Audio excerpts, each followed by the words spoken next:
sehatra sosialy azony anjarany avy amin'ny antokopira tana gospel choir na ny TGC ireo zaza Kambotsy sahirana izay beazina eo anivon'ny Toub la Maison Jaina any Ambatolampy isy ny fampisehoana izay arahana amin'ity tarika ity ary dia natao hanoanana ireo beazina eo anivon'ny akany ny vola azo amin'izany hetsika izany.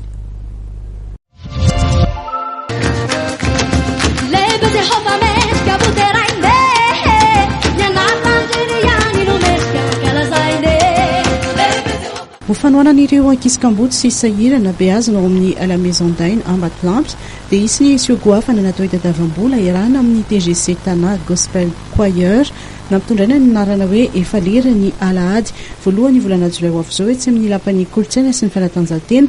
etsy Mahamasina mifanandrify indrindra amin'ny asa sosialy andriketany RTL izao hetsika izao kotsiny salasala izy ireo nanoana. Dia faly izahay manoana izao hetsika izao eo ny fanoanana ireo tanora malagasy manana talenta dia eo ihany koa ny fanoanana ity hetsika ity izay miditra ao anatin'ny asa sosialy ihany koa satria misy ny fanoanana ny La Maison de Aina dia ny RTL Madagasikara moa efa fantatritsika fa manoana asa sosialy be dia be anisan'izany ny fanoanana ny ankizy sy ny fampianarana ny ankizy. Miavaka ny seho hoy Andriamatoa Fidrabiarso samy nahazo ny tandrify azy avokoa ny rehetra tonga ao. Maromaro ny avao dia ny fisehoana an-tsehatra tena nezahana mihitsy afinaritra ny maso izay ho any azoko tenenina dia tena nezahana eo matianina tanteraka ny seho izay atao